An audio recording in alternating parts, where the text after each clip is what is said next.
आदाब, आप देख रहे हैं डेली कश्मीरियत और मैं हूं अरशद डार।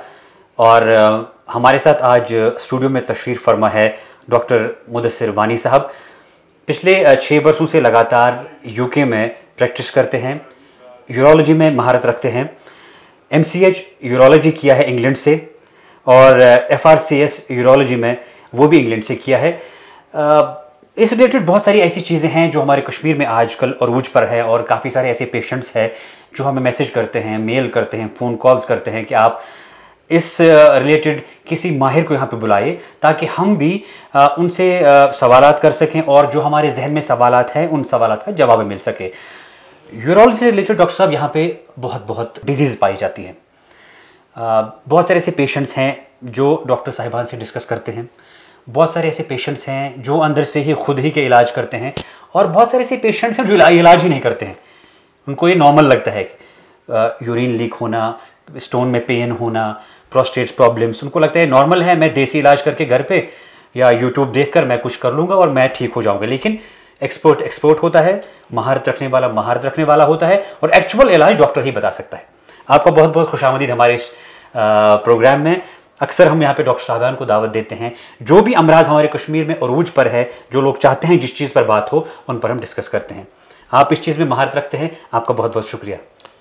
आदाब नाज़रीन, शुक्रिया अरशद साहब और आपकी चैनल का कि आपने मुझे ये मौका दिया।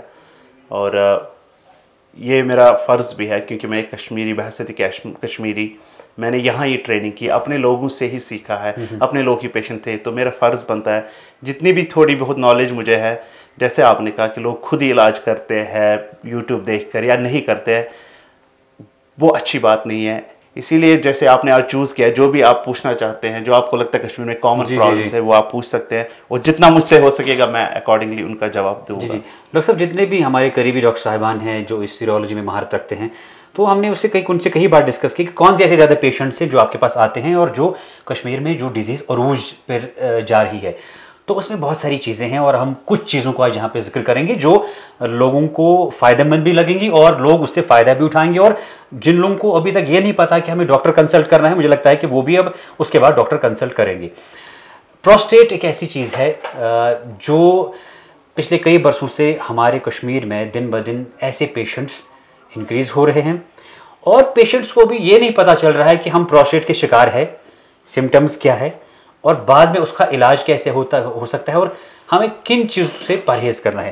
लेकिन सबसे पहले आप बताइए कि ये प्रोस्टेट एक इंसान अपने आप में कैसे डिटेक्ट कर सकता है। मैं एक आम इंसान हूँ, मैं कैसे डिटेक्ट कर सकता हूँ कि मैं इस चीज़ का शिकार हो चुका हूँ?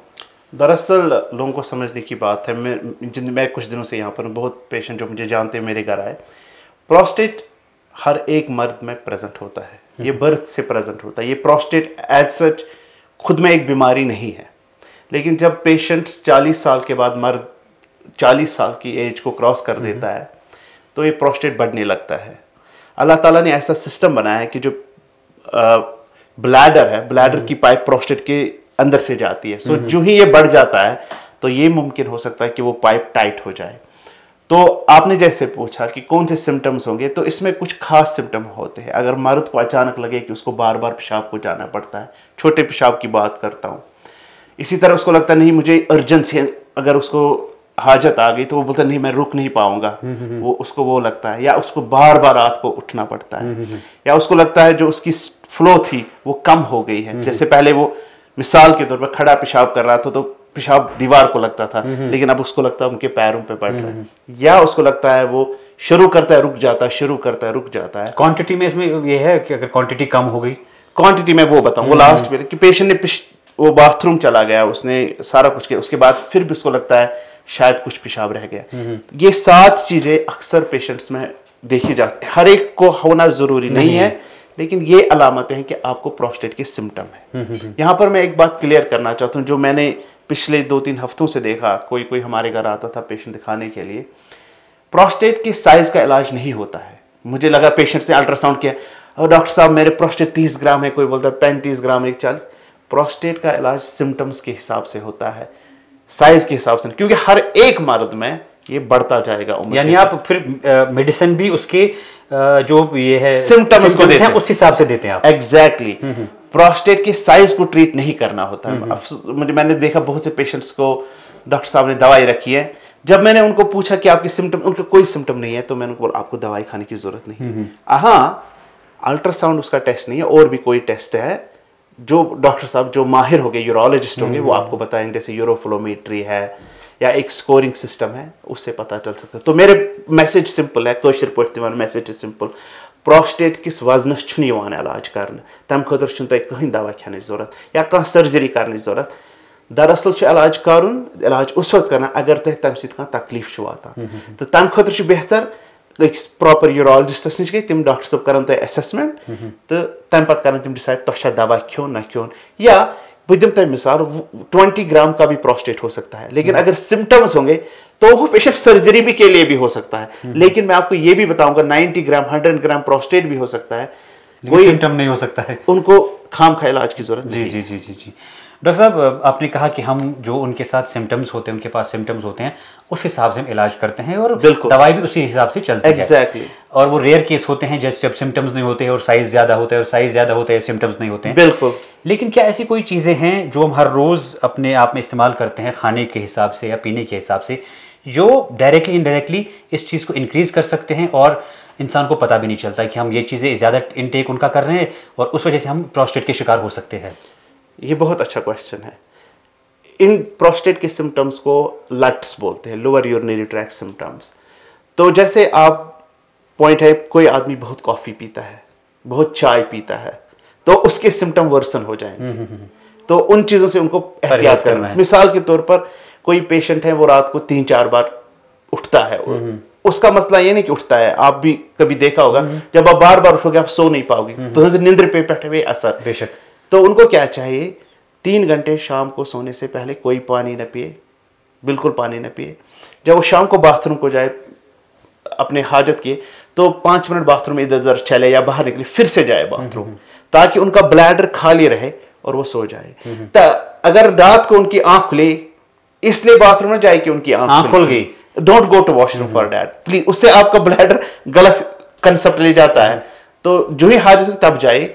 तो आपने जैसे बोला, परहेज बहुत इंपॉर्टेंट है इन चीज़ों में। इसी तरह यहाँ वो प्रॉब्लम नहीं है जो लोग शराब का बाहर, क्योंकि मैं बाहर मुल्क में ज़्यादा पीते, उनको भी ये प्रॉब्लम ज़्यादा होती है। तो परहेज इसमें इंपॉर्टेंट है। जहाँ तक बहुत से पेशेंट जो माज न छुस बह खेवान, वन छुस माज ही खेवान, ऐसा रिसर्च में प्रूव नहीं हुआ। मैं यही पूछने वाला था, क्या मीट, चिकन, फिश या जो भी ऐसी चीजें हैं, उनका कोई रिश्ता है प्रोस्टेट बढ़ने में? सच रिसर्च के हिसाब से कोई रिश्ता नहीं है। प्रोस्टेट हर एक मर्द, जहां तक हमने यहाँ सुना है कि हमसे प्रोस्टेट माज कर बांध ये मर्दस पे प्राइस दिन, बिकॉज मर्द का जो हार्मोन होता है टेस्टोस्टेरोन, ये उसकी वजह से बढ़ जाता है। तो अचन तस वाट पत गो तह कंट्रोवर्सी चलान मिशन पे इसके खानस खेवान, तम सज प्रोस्टेट तम पाई कह, जो हम इससे पहले भी डिस्कस आपस में कर रहे थे। जी। फूड में क्या है, एडिटिव्स है, मतलब दे में इफेक्ट, आई डोंट नो, मिशन सुपाई के। मगर अगर कस पेशेंट हर कह जिसम अलग अलग, अगर कस पेशेंट्स बासाव मे यम चीज वर्सन गसान सिम्टम, ही शुड स्टॉप। हर कह इंसान अल्लाह ताला डिफरेंट बनोमुत, अस बासान अंदर सोरे कुन, मगर जरूरी कह। जैसे आपने खुद कहा कि बॉडी तो सेम है लेकिन सिम्टम्स डिफरेंट हो सकते हैं, इलाज करने का तरीके है कि अलग। बिल्कुल। क्या इसमें कोई ऐसी चीज है, जैसे प्रोस्टेट्स क्या खाली मर्दों में होता है? बिल्कुल मर्दों में होता है, औरत में प्रोस्टेट नहीं होता। मैं यही चीज क्लियर करना चाहता हूं। जनानन छ प्रोस्टेट आसान, जनान अल्लाह ताला दितम यूट्रस, यह मज तिमन अल्लाह ताला पत बच्चे दिवान। मर्दस मानित तम काउंटर पार्ट प्रोस्टेट, मर्दस प्रोस्टेट नेरान, अमे माद नेरान युस मनी हुंद इंपॉर्टेंट हिस्सा आसान। बिल्कुल बिल्कुल। यानी आपका कहना है कि प्रोस्टेट्स अगर डिटेक्ट होता है, वक्त पे उसका इलाज करे, टेस्ट कराए और सिम्टम्स के हिसाब से इलाज करे। खुद डॉक्टर ना बने, जो एक्सपर्ट इसमें है उनसे राय। यूरोलॉजिस्ट माशाल्लाह एक से बढ़कर एक यूरोलॉजिस्ट है। जी। कस माहिरस निश गसिन तिम वनन पाने क्या कर। ये तो रही जो मेल है उनका ये सिस्टम है, लेकिन फीमेल्स में एक ऐसी चीज़ है, जो ऐसी 2 चीज़ें मेजर पाई जाती है जो वो डिस्कस करना नहीं चाहती हैं, या डॉक्टर उसके लिए अवेलेबल नहीं है, या डॉक्टर अवेलेबल हो सकते हैं, या वो किसी और रीज़न की वजह से वो डॉक्टर से डिस्कस नहीं करना चाहती हैं। वो मेन 2 चीज़ें हैं, जहाँ तक आपने भी कुछ दिनों से रिसर्च किया होगा। एक तो यूरिन इन्फेक्शन, ये काफ़ी अरूज पर है यहाँ पे, ये फीमेल्स में पाया जाता है, और यूरिन लीकेज। इन्फेक्शन के लिए तो आप देखेंगे कि जो फीमेल हमारी माएँ बहनें हैं वो तो डॉक्टर के पास चली जाती हैं, लेकिन यूरिन लीकेज के लिए वो शायद शर्मा भी सकती हैं, या कुछ और रीज़न भी हो सकता है, या इसको वो नॉर्मल चीज़ लेती होंगी। लेकिन क्या वजूहात हो सकती है और कितना डेंजरस हो सकता है अगर हमने इन चीज़ों पे ध्यान नहीं दिया, और किन वजहों से ये हो रहा है? बिल्कुल अर्शद साहब, ये बहुत इंपॉर्टेंट टॉपिक आपने छेड़ा है, क्योंकि वेस्ट में फीमेल आगे आती है प्रॉब्लम्स के साथ। सोन माशरा, हमारा माशरा ऐसा है कि फीमेल्स इन चीज़ों के साथ आगे नहीं आती हैं। दे इस पर तय वन तुम मन छान, तुम डॉक्टर्स वन मे यूरिन लीक ज़िमनन करवाते हैं कि हमने एक रिसर्च किया, एक पाकिस्तानी डॉक्टर मेरे साथ काम करती, उन्होंने पाकिस्तान में एक रिसर्च किया कि जनाना अत पे डिवोर्स गोमुत।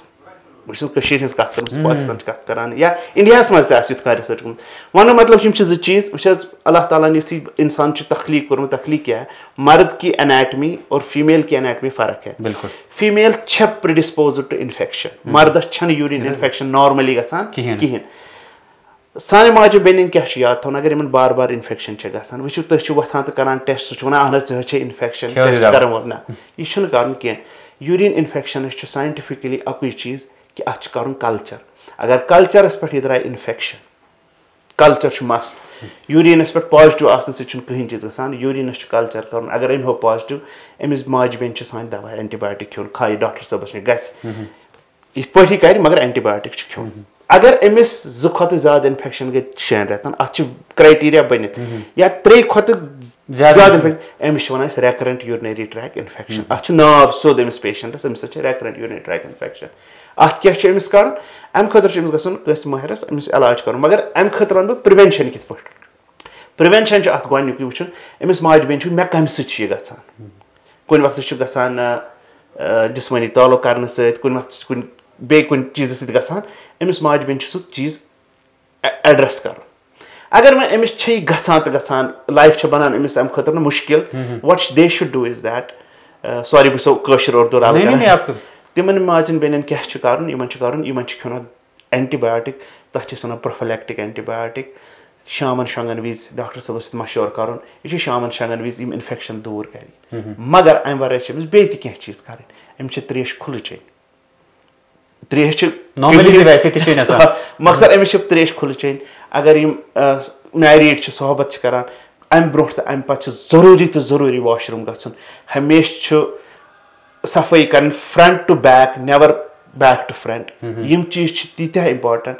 इथे पे बाजारस मज माशाल्लाह ये बनान क्रैनबेरी जूस हेकान सह चेथ, यमो चीज़ गई इन्फेक्शन दूर। वह गई नहीं इन्फेक्शन दूर, इन पे डॉक्टर सबस कर मशवर। प्रोफिलैक्टिक एंटीबायोटिक तिमन तीत्या साइड इफेक्ट आसान, सह शामन शंगन विज खन, सह हेकान 6 रेतन तह तिमन गसान इन्फेक्शन। वन लेटेस्ट आमुत ये डॉक्टर सबन तथ वन हिप्रेक्सर मिथानिमिन हिपरेट, सह एंटीबायोटिक, सह एंटीसेप्टिक, सह हेकान खेत तो रोजान यह लाइफ बन बेटर।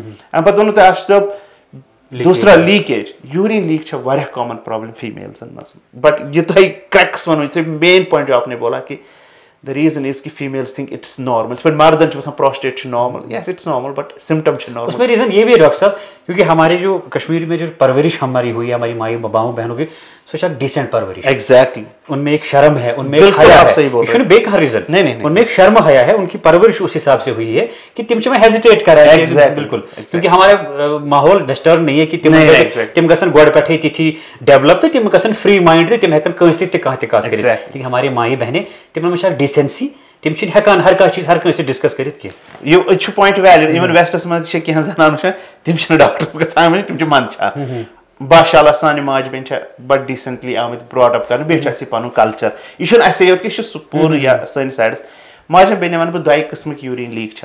अगर कंस माज Ben leak गसान Chas sun one थोद वथन सामान तुलन अत one stress incontinence.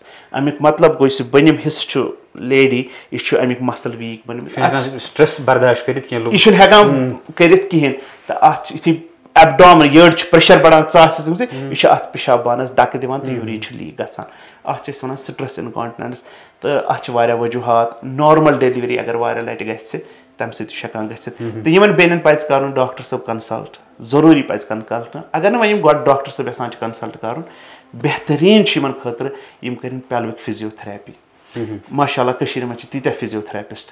Pelvic physiotherapy YouTubes पे अवेलेबल, मगर तथ मसले कि तह कर। अगर प्रॉपर पेल्विक फिजियोथेरेपिस्टस गसन इन गि फर्क तम सगर न फर्क गई तेल डॉक्टर सबस नश गन। तो बे किस्मुक लीक माज बेन पेशाबुक हाजत लकट पेशाब हाजत यम ब्रोह सो वॉशरूम वात तम लीक गसान अत वन अर्ज इनकॉन्टिनेंस तुम करियो यकीन अरशद साहब ओतर पे वो वारिया माज बेन यमन अम खतर डॉक्टर साहब या कंपाउंडर साहब एंटीबायोटिक दिवान ये मे वो तह यह सिम्टम तह मे दिस तिमन मामूली टेबलेट तिमन गई वारिया फर्क मतलब बहुत क्रिटिसाइज कंस कर मे पाए प्रॉपर इलाज प्रॉपर इलाज ये पगह बेस मज गो शिकार अम खतर सो यूरोलॉजिस्टस गसन मतलब अश माशाल्लाह डायरेक्टर हेल्थ सर्विस साहब थम यूरोलॉजिस्ट हर कुछ डिस्ट्रिक्ट हस्पताल तम हेकन अपॉइंटमेंट या कंस गुजार सो प्राइवेट तक there are so many doctors हर कह चल मगर तिमन समझन हर कुछ चीज़ इलाज पन जिंदगी में बनो कशर पे अजीरन they can make their life better यमन चीज़न इलाज वो गो दिमो परहेज इत तह वो इन माजन बेन यह लीक गसान तिमन परहेज कर मसाल सत मा गो मे चाय चन सत मा मे गसान तम चीज तिमन अवॉइड इथे कन मे गो इत तम यानी इन चीजों से हो सकता है बिल्कुल बिल्कुल बिल्कुल चाय ज्यादा चन सकती या मसाला स्पाइसी ज्यादा बिल्कुल गसान इवन कोल्ड ड्रिंको सत गसान मे वो कोल्ड ड्रिंक वारिया कॉमन लुक चवान तिमो सत बिल्कुल वर्सन गसान वर्सन गसान मगर माजन बेन वन यह जरूरी मतलब गो सारनी गस ना अम ब्या मतलब अम मतलब कि यूरिनस हमेशा इन्फेक्शन ना अगर तुम यम सिम्टम तम खुद डॉक्टर साहब कंसल्ट कर यूरोलॉजिस्ट कर कंसल्ट खुदा साहब अंदर बह कसम होता मामूली टेबलेट गि जिंदगी चेंज तिमन पे पैड लागुन मतलब अस पाई पेशेंट क्या कर मतलब तम चीज़ पे तिमन कर तो माशाल्लाह लास्ट ईयर बह कर डॉक्टर साहब क्या तम बड़िस हस्पताल पे इवन तमो स्टार्ट कोर बोटॉक्स दिन बोटॉक्स दिवान मुसलस सिकनेस दिवान ब्लैडरस बोटॉक्स दिवान तम पे सह लीक करान क्या बहरहाल मेन मतलब शॉर्टस मज इलाज है आपके पास बस आपको ढूंढना है ये मत समझिए कि मैं एज में जा रही हूँ तो इथे कन माजन बेन सॉरी मैं करूँ तो इंटरप्ट नहीं आप बोलिए एक और चीज यु एज गसान इत वनी वन मर्दन मुतलिक प्रोस्टेट बढ़ान जनानन हार्मोन कम गसान इत कन बन कन गसान तिमन बनिम हिस्स 70 जाए ड्राई गसान अम सत इन्फेक्शन ते ज्यादा गसान तो लीक तक सिंपल डॉक्टर साहब अगर वो गायनाकोलॉजिस्ट एस्ट्रोजन क्रीम दी इनकी जिंदगी चेंज हो सकती मामूली चीज बह इलाज आपके सामने सोरी इलाज मगर पेशेंट फॉरवर्ड पाकुन ब्रोह पाकुन डॉक्टर साहब इस लीकेज जिक्र कोर अत एज क्राइटेरिया कह कि यह है कि कुन एज मज कंस सान माज ना अनफॉर्चुनेटली इनकॉन्टिनेंस यह कुन एज मज गसान तो लक्चे एज मज अगर यह तिमन यह प्रॉब्लम कि तिमन हे कंटिन्यू रोज तो लकचार बसान मोज बेन अगर अस लकट मोज या कूर मोज बेन बह वन कोर 15 शुरू अमिस अजक पे लीक गसान अमिस बह एज कूर वन वन कि अमिस पे डॉक्टर साहबस कंस यूरोलॉजिस्टस निश नजर दिन तो वंक पे इलाज कर बे वन अगर यह stress incontinence pelvic floor exercise तूता असल ना कह दवाई खुन अक लट हाव डॉक्टर साहब फिजियोथेरेपिस्ट साहब हाव एक्सरसाइज कित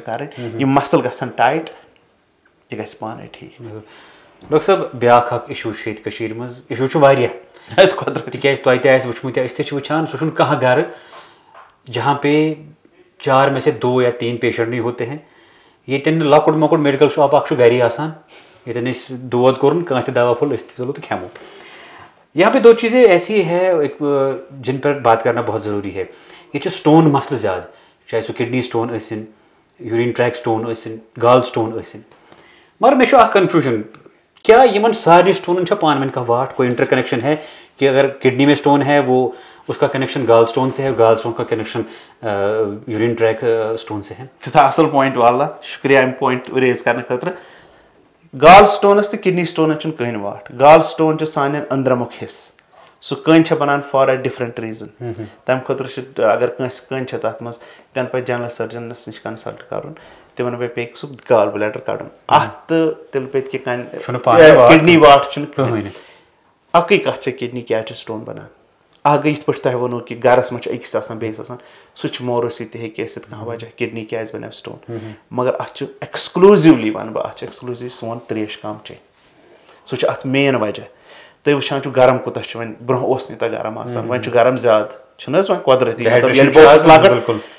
कम से कम बस बचुन बहुत चाहन कि बह वुचन वाल अपुस कि मैं बहुत पानी पीता हूँ 2 पे 3 लीटर तुम करो जरूरी तुम करो निकिन वेस्टस मज वो कि 3 बोटल सारे मे वर बहुत पान वन मे तम कुलिक तम सारे 3 बोट तुम यकीन करो अक्सर एक्सक्यूज बोजमुत मैं पन्न वन बह करीबियन तुम कौन त्रेश चवान मे पे बाथरूम बार बार गन मगर सह एक्सक्यूज यह फ्लश कर तुम करो टॉयलेटस फ्लश तथ मुश्क तुम करो गो बाथरूम बह कर फ्लश मे क्या गि मुश्क यह सोन ब्लैडर खाली कर बह कर स्टोन इलाज दुनिया मगर तुंद पॉइंट वैलिड हमारे जो देखने वाले उनको मिलना चाहिए आपको बहुत पानी पीना है 2.5 लीटर चाहिए वो तो कंपलसरी ये नेसेसरी नहीं है आप पानी पी लो आप in the form of lemon juice पियो और कोई रूह अफ़ज़ा पियो मतलब फ्लूइड आपको किसी भी शेप या किसी फॉर्म में लेना है दयम चीज यम स्टोन बनान सह नून अच्छा यूता नून ज्यादा खेमो तूता बन कैल्शियम स्टोन ज्यादा सह सारी खेवान नून अनफॉर्चुनेटली सारी खेवान नून तो त्रेम चीज red meat Utah red meat ज्यादा खेमो तो तूता गस वुच तुह तुलो पॉइंट तुह मे खुद ज्यादा जाना पेशेंटन इन द फॉर्म रिश्तेदारी दोस्त त्रनवे चीज रले आब सारी कम चवान नून हंद सठा खेवान और उसके साथ साथ मीट भी ज्यादा हम करते हैं so we are predispose to stones पे अनफॉर्चुनेटली अक लट गो ना स्टोन अमिस हाई चांस बे बन स्टोन तो मे वन वाले बह वन इलाज डॉक्टर सब माहिर ये दुनिया तुम यूरोलॉजिस्ट अवेलेबल तम वन क्या इलाज मेहरबानी कर खास कर गर्म किस मौसम त्रेश चेयू खुल दयम चीज नून करो कम वारियन इलाजन तो लास्टली बे वो मे यह कत मीट करो कम डॉक्टर साहब इसमें वनी तुम कि हमारे घर में एक छोटा मोटा मेडिकल शॉप होता ही होता है यथ मज कल दादुक दवा तड़ दादुक दवा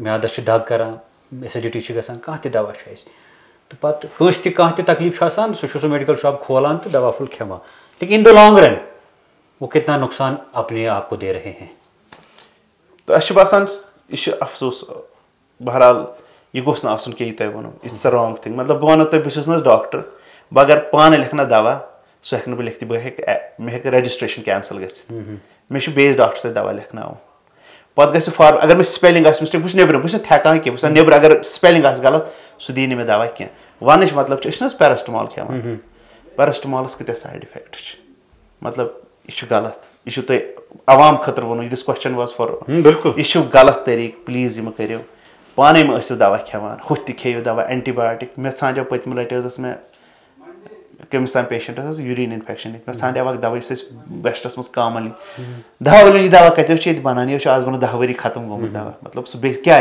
रेजिस्टेंस ना बढ़ान अ पे नई एंटीबायोटिक अन बहुत वुचन वाले वनान प्लीज मेहरबानी करके खुद दवाई मत खाया करो कह दवा यह बनान यूरोलॉजी दवा इस पे तुम पॉइंट वो यह सही कह पन डिस्पेंसरी पन दवा दुकान में चल जो अपनी प्रोग्राम की शुरुआत में ही कहा कि इलाज कर सिम्टम वुचित तो पेशेंट पोजिशन वुचित एग्जैक्ट ये वे पान कल दोद कोर पे कल दोद ब्लड प्रेशर यह बे कुनुक यह माइग्रेन या कुन तुकान तमिस पे दवा फुल अंदर सन साइड इफेक्ट कर असली चीज़ों वातान बिल्कुल बह हेक तुम मिसाल दित हालांकि पज मे दिन अस रिश्तेदार तमिस म्यादस दोद आसान गो सह कैन डॉक्टर साहब इनिशियली पे लोग तम पाने म्यादु दवा खोन अनफॉर्चुनेटली टुवर्ड्स द एंड आन तम एडवांस्ड स्टोमक कैंसर अगर तम वक्त पे डॉक्टर साहब एंडोस्कोपी कर्म बहुत वन तमिस वोतमुत अल्लाह ताला सद मगर पान अत मज जिम्मेदार डॉक्टर साहब ब्या चीज़ वुचन आमुत आपको मेडिकल शॉप को थी लेकिन ये ब्या चीज़ लबन आमुत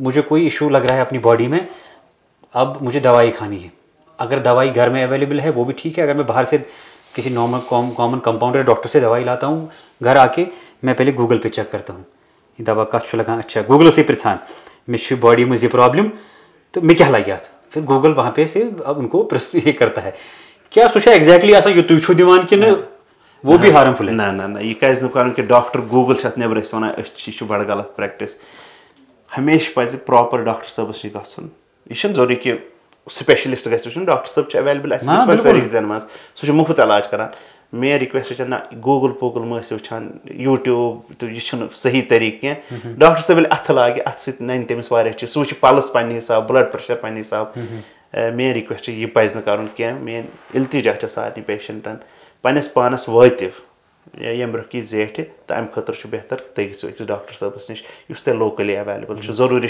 प्राइवेट गन सरकारी अस्पताल माशाअल्लाह असल काम करान डॉक्टर साहब ये सारी चीज़ डिस्कस कर चाहे प्रोस्टेट कोर या यूरिन लीकेज यूरिन इन्फेक्शन या स्टोन में क्या क्या ये होता है ये चीज़ डिस्कस कर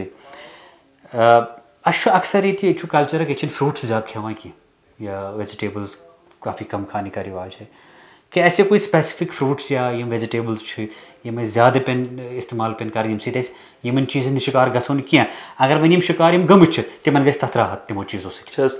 फ्रूट जिसमस खतर वारिया असल, मैक्सिमम फ्रूटन में 70% वाटर गो, अगर बह फ्रूट खान 70% फ्लूइड प्रॉब्लम गई तती बुरा कुन हदस तान, तो यमो चीज़ों मज अथ कि यूरोलॉजी मतलब बाकी चीज़ तम एंटी ऑक्सीडेंट आसान, मिसाल के तौर लिम खेव तुम लिम से इन्फेक्शन चांस कम गसान यूरिन इन्फेक्शन, मगर अनफॉर्चुनेट त्रमित यम चीज़ कि बहुत गलत वन चीज़ फॉलो ब्रोह तेल सब्जी गर नीरान साफ सब्जी इंसान खेवान, कब्जी बोन कब्जी हाक खेवान तम चीज़ ब्रोह तद यूता प्रिजर्वेटिव टाइप ऑफ फूड खो मे controversy, I don't want to discuss that controversy now, मगर यमो चीज़ एडल्ट्रेटेड फूड खो पैकेज्ड फूड खो यम हर कुछ जाए यह मज यह हर कुछ जाए वन प्रॉब्लमेटिक, तो यह तुद पॉइंट वैलिड त्रे पन चीज़ मतलब पन ूट खेवान या बाकी चीज़ नीरान, तो सह चीज़ मे बसान बे अक लट ना अपने कल्चर में उसको फिर से लाना है, तो मीट डिपेंडेंस कम कर वाजवानस मज सब्जियन हूँ एहतमाम ज्यादा कर, फ्रूट ज्यादा सान बन कि माजन बाकी डिश मगर यह इम्पॉसिबल पॉइंट वो पान पॉइंट मगर डॉक्टर साहब अब प्रोग्राम के आखिर में मतलब जनरलाइज वचन वल तमाम आवाम चाहे ये या ये करान, क्योंकि आज ग्लोबली ये इंटरनेट पे चलता है, तो आपके जो अपने वहाँ यूके वाले पेशेंट्स होंगे वो भी ये प्रोग्राम देखेंगे और पूरी दुनिया में देखेंगे। जनरल मैसेज क्या है आम लोगन खतर दुनिया मज रोजन? एज अ यूरोलॉजिस्ट वन बह यूरोलॉजी मैक्सिमम प्रॉब्लम आब कम चन खा तम इन्फेक्शन या कन वन खुल दिल से त्रेश बे करो अवॉइड तम चीज़ यमो सिम्टम बढ़ा, बे पन्निस कशरिस कौमस अपनी कौम के लिए जिनसे हमने सीखा है, नून करो कम, रेड मीट करो कम, अगर चिकन विकन ति खेयो तो मेहरबानी करित त्रेश चेयो कम से कम 2 लीटर 2 लीटर, खास कर गर्मी के मौसम से, या तम बई बेन कांद्र कम करान बेकरी से हीट अगर यह मेन मैसेज अगर युत करान तम मे बस मे काफ़ी चेंज उनकी लाइफ में आ जाएगा। बिल्कुल वाला यह स्टोनियत डिहाइड्रेशन हर कंस असर करान।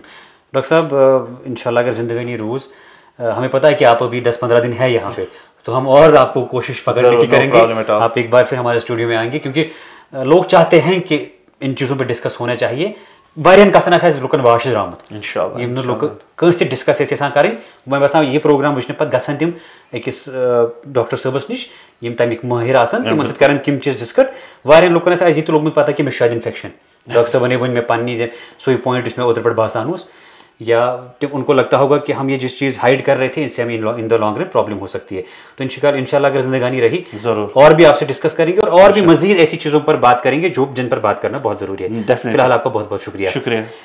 जैसे डॉक्टर साहब ने कहा क्या इंपॉर्टेंट पॉइंट वन तमो यम मज ज़्यादा इस्तेमाल करान, मे तक तान पता क्या नून ज़्यादा खेन से प्रॉब्लम गसान, जो डॉक्टर साहब ने बताया, चाय ज़्यादा पीने से आपने बताया कि कितनी प्रॉब्लम्स हो सकती है, त्रेश वारिया चेन बे सिंपल तो अक सॉलिड फंडा यह, अगर आपको लगता है कि मेरी बॉडी में कोई सिम्टम्स है या मैं कोई चीज़ मेरी बॉडी में ऐसी महसूस कर रहा हूँ जो नहीं होनी चाहिए, तो आप सिंपली अक डॉक्टर कंसल्ट कर जुस तथ मज एक्सपर्ट आसि, युस माहिर आसि, युस प्रॉपर एक्चुअल इलाज तथ हेक करित, युस तय प्रिकॉशंस हेक वनित, युस तय सही वक्तस पे तमि चीज़ नश दूर कर। तो यह गुजारिश पन सेल्फ मेडिकेशन म करियो, मेडिकल शॉप कि घर कि मेडिकल शॉप मज म खेय दवा फुल, एक्सपर्टस नश गसियो।